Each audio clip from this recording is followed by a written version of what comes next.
Salut à tous, et bienvenue sur Weekend Foot. Nous commençons cette édition sur l'actualité sportive avec le Mercato, et nous allons vous donner les dernières rumeurs, déclarations, arrivées, départs, et les officialisations.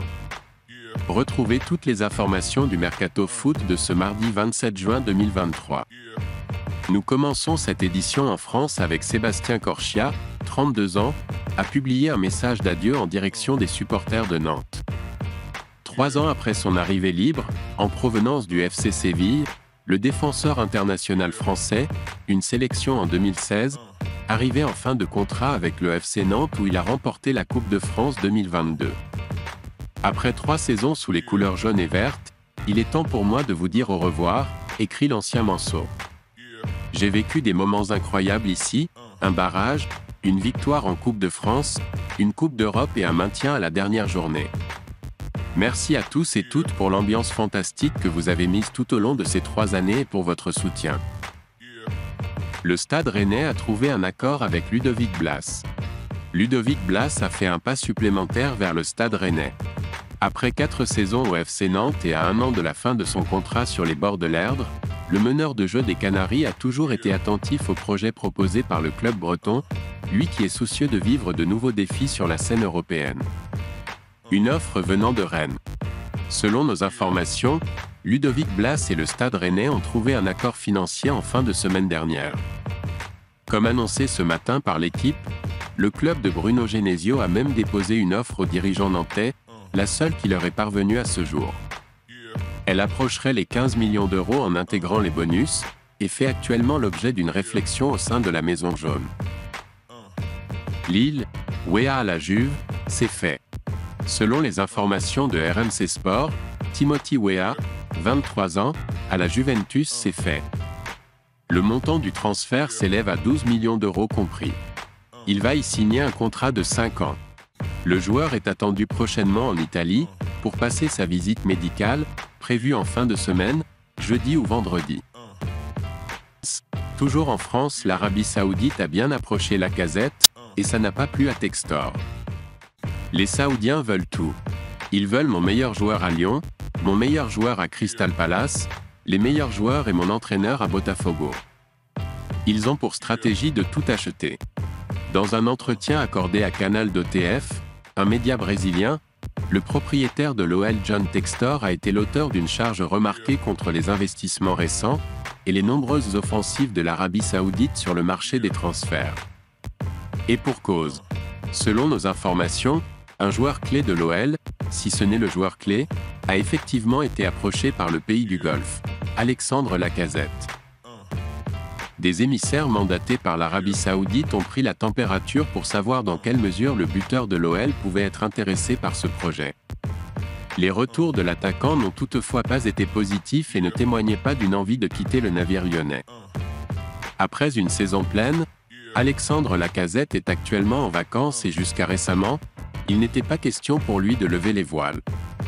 Les Saoudiens n'ont pas eu l'opportunité de lui faire une proposition chiffrée. En tout cas, pas pour le moment.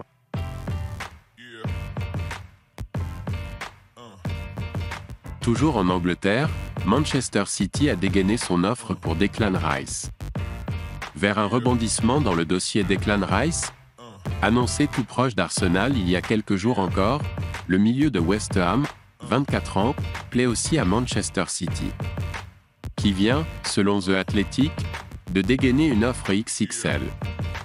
Le club actuel de Declan Rice a rejeté la première offre officielle de Manchester City, qui avait été fixée à 80 millions de livres, plus 10 millions de livres de supplément. Arsenal, qui a déjà fait connaître son intérêt pour le joueur, va enchérir à nouveau.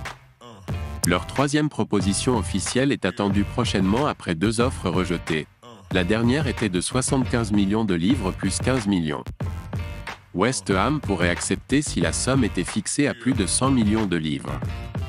Arsenal n'a toutefois pas baissé les bras, et West Ham devrait en profiter pour faire monter les enchères.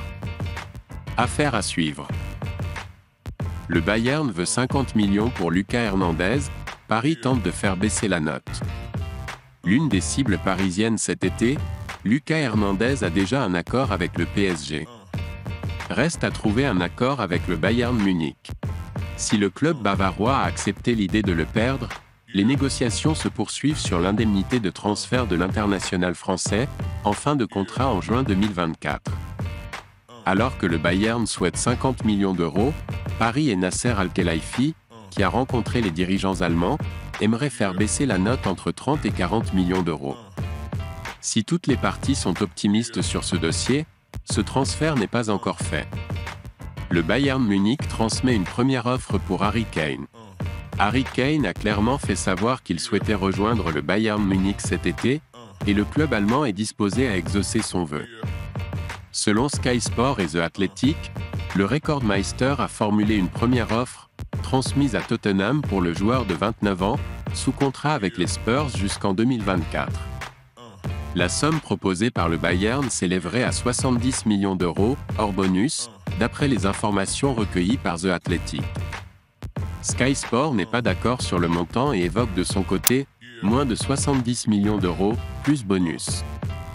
Qu'importe, dans la mesure où Tottenham aurait d'ores et déjà rejeté cette offre, explique Sky Sport, ce que n'affirme pas The Athletic, en revanche. Le Bayern Munich a érigé la recherche d'un attaquant de classe mondiale en priorité absolue pour le marché des transferts estivales. La piste menant à Victor Osimhen ayant été abandonnée, celle conduisant à Harry Kane s'est hissée en haut de la pile. L'international anglais est ardemment courtisé sur le marché. Cible de Manchester United, Kane est également très apprécié par Carlo Ancelotti, le coach du Real.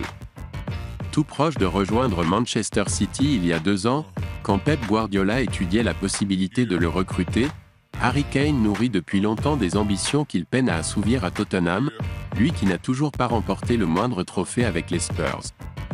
Si son palmarès est encore vierge de titres, Harry Kane a frappé les esprits cette saison en battant le record de buts de l'histoire du club, détenu jusqu'alors par Jimmy Greaves, légende des années 60, le 5 février dernier. Ce jour-là, Kane est aussi devenu le 3e joueur à dépasser les 200 buts dans l'ère de la Premier League en 304 matchs. L'international anglais est entré encore un peu plus dans l'histoire du football anglais au mois de mai, en devenant le 2e meilleur buteur de l'histoire du championnat, à l'occasion de l'un des derniers matchs de la saison, contre Crystal Palace. Il ne s'est pas arrêté en si bon chemin, puisqu'il a encore amélioré son bilan avec 4 autres buts, terminant derrière Erling Haaland au classement des meilleurs buteurs du championnat anglais, avec 30 réalisations. Lens reconnaît des discussions avec Al Nasser pour Seko Fofana. Le RC Lens va-t-il perdre Seko Fofana ? On peut le craindre pour le club artésien à la vue de sa communication sur la situation du milieu de terrain. Le club confirme des échanges entre Al Nasser et Seko Fofana, son entourage d'un côté. Et de l'autre entre Seko Fofana, son entourage et le Racing. Les échanges s'inscrivent dans la plus grande transparence, un respect mutuel et dans l'intérêt de toutes les parties prenantes, a réagi le RCL, confirmant donc des discussions avec Al Nasser. Des déclarations qui semblent aller dans le sens d'un départ de Fofana en Arabie Saoudite. Marcus Thuram est à Milan, pour passer sa visite médicale avec l'Inter. L'officialisation n'a jamais été aussi proche. Après avoir choisi l'Inter Milan, Marcus Thuram est présent au siège du club Nerazzurri ce mardi pour passer sa visite médicale. L'attaquant international français débarque libre après la fin de son contrat avec le Borussia Mönchengladbach. La prolongation de Rabiot officialisée par la Juventus. Comme indiqué plus tôt, Adrien Rabiot a bien prolongé son contrat avec la Juventus. Dans un communiqué publié sur son site, le club turinois a officialisé l'extension du contrat du milieu français pour une année supplémentaire.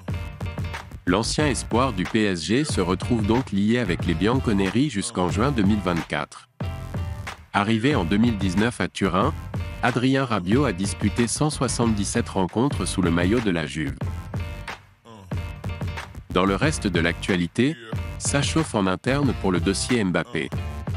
Contrairement à ce qu'il répète, Kylian Mbappé, 24 ans, va bien animer le mercato cet été. Le joueur a bien affirmé à plusieurs reprises qu'il comptait jouer au PSG la saison prochaine. Mais sa décision de ne pas activer l'option pour une année supplémentaire pousse les dirigeants parisiens à envisager un départ pour ne pas le voir partir libre dans un an, à la fin de son contrat. Invité de Marca, l'agent FIFA Marco Kirdemir affirme que cette situation tend le club français. J'ai parlé avec des personnes proches de la famille qatari qui dirige le club, et ils m'ont dit qu'ils étaient très en colère, a-t-il lancé. Ils avaient confiance sur le fait qu'il allait prolonger. L'émir est très contrarié. Le Real Madrid, qui courtise la star française depuis 2017, suit attentivement le dossier, sans toutefois faire trop de bruit sur le sujet. Échaudé par la décision de l'international français de prolonger à Paris l'année dernière, alors que le tapis rouge lui était déployé en Espagne, le Real assure publiquement que son mercato est clos, sauf exception. Celle-ci pourrait bien se nommer Mbappé, si les merengues décident de passer à l'action.